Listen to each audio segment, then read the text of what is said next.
It has to do with money. Get down! Hey! Hey! Chop rice, chop rice, chop rice. There's no meat. Chop rice. There's no meat. Hey, how you guys doing? My name is Hero. This is Coding with Strangers, and I want to talk about something.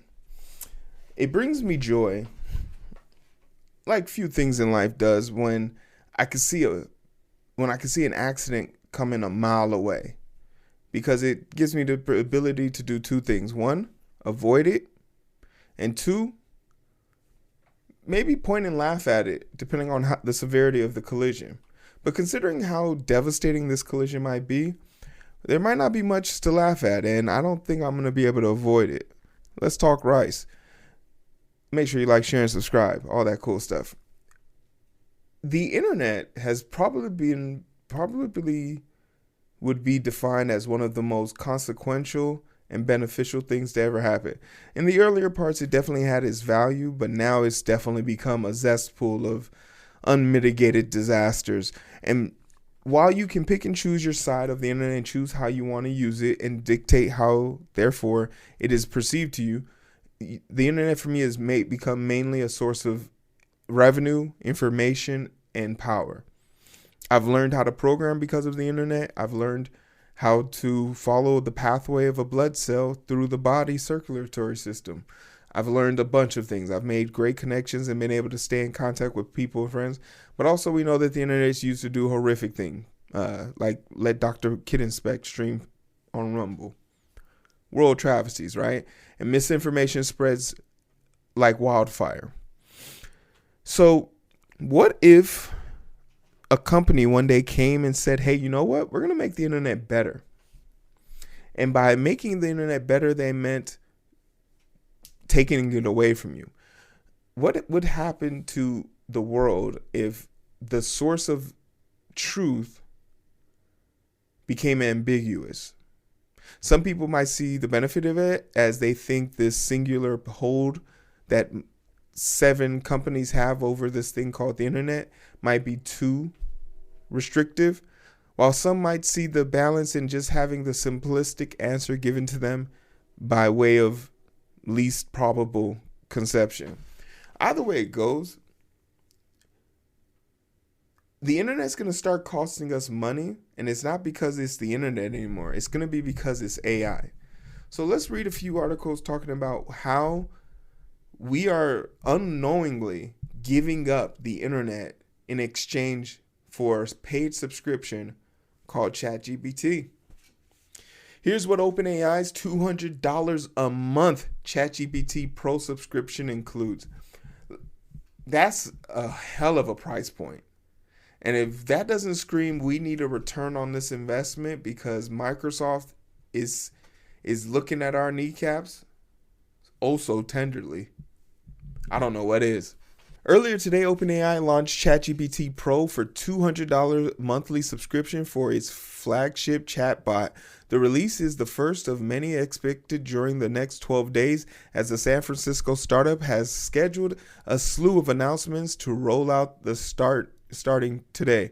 Everything from OpenAI's $20 a month subscription is included in the price level, as well as significantly more access to GPT-4o and OI. Hey bro, I think I'm gonna head on in for the night. I'm kind of tired. No problem. Get some rest. Hey, didn't you work today? 12-hour shift. And you went to the gym? PR to 700 deadlift. And you still got energy to do all this work? Where does the energy come from, bro?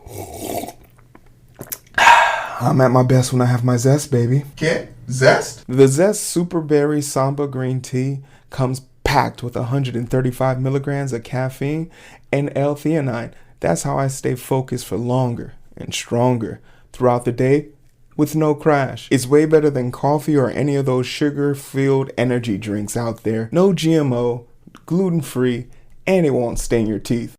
Oh yeah, that sounds real good. Is this one, right? Yes, sir, that's the one. But my brother in Zest, I'm gonna need you to get your own Super Berry Samba Green Tea. Selfish.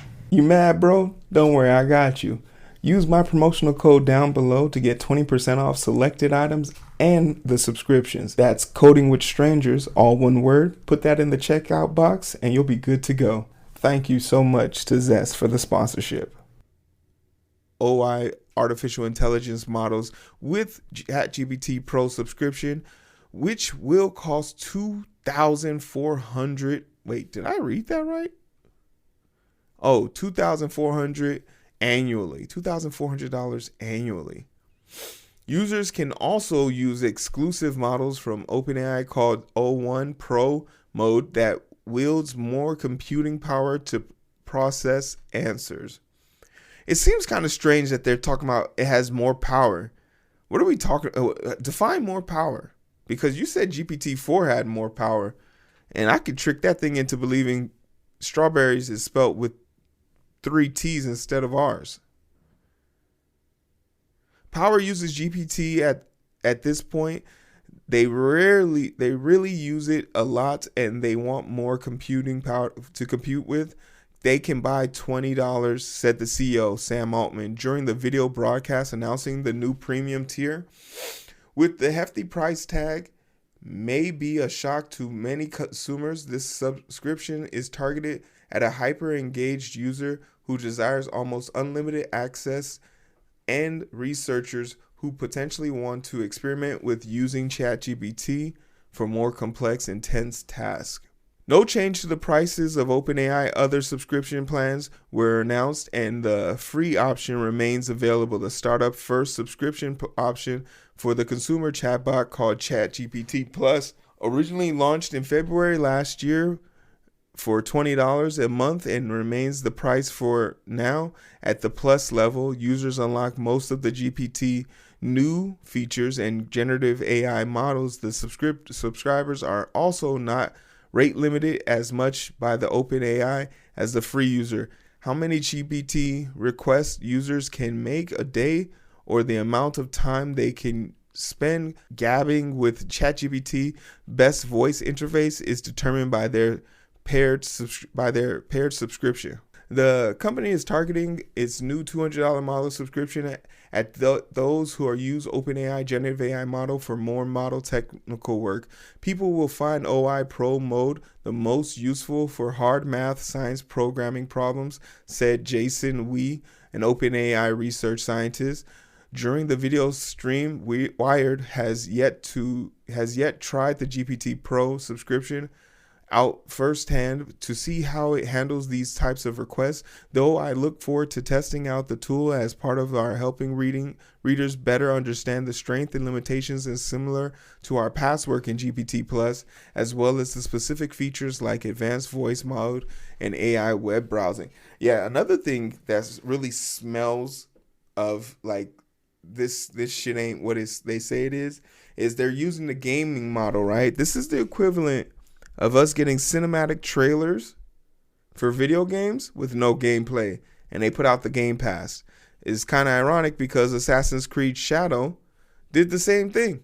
They put out a bunch of Game Passes and things like that, but no gameplay at the time, and no way of us to know if it was worth our weight in gold. I think it's kind of blasphemy that they were willing to put that out before playtesting, before user engagement. In addition, ChatGPT Pro OpenAI announced that the OI model, which focuses on reasoning capability and multi-step processes of user input, is no longer in limited preview. According to the startup, this fully released OI model answers questions more quickly, can now accept images and inputs, and makes fewer errors. The startup plans to add web browsing and file upload features for ChatGPT OI setting in the future. As the end of the year approaches, OpenAI is expected to continue launching new AI features. Reporting from The Verge suggests that these year's end release may include OpenAI heavily anticipating generative AI video model Sora. It is possible that some of the impending announcements could also provide more insight into how Altman is thinking about AI agents, tools that can potentially perform online tasks on your behalf, and the company focus on going into 2025. Yeah, they've been saying that since ChatGPT 3, though. right? They've been saying that since ChatGPT 3. So for me, it really becomes a question of like, what is the end game here? What are they trying to do, and how are they trying to do it? Because this isn't going to help anybody, and no one really believes this. I don't think this is rinse and repeat. We've seen this before. So what's the end game? I think the end game is for them to basically replace Google searches and online searches and really control the vast majority of how information flows. Users of most popular websites in the world are now noticing an uptick in garbage search results. Some links are simply irrelevant, but in an increasing quantity send searches to sites with confusing AI-generated content designed to maximize exposure on research websites, right? And this is all part of that bubble about making things more available and more readily usable within said society. So I'm very much weary of what they think they can accomplish, and furthermore what they think they can do. Insurance companies are already talking about how they can fire more workers because they've now trained AI bots to basically just say no to all requests.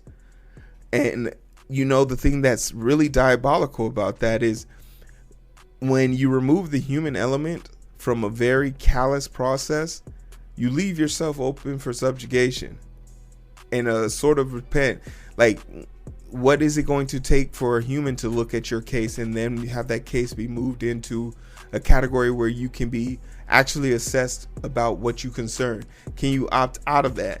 Do we have to give them permission in order to even talk to us and give out personal information? These chatbots are by no stretch of the imagination going to be able to do everything that we think they're going to be capable of doing, or these CEOs think they're going to be capable of doing. So it leaves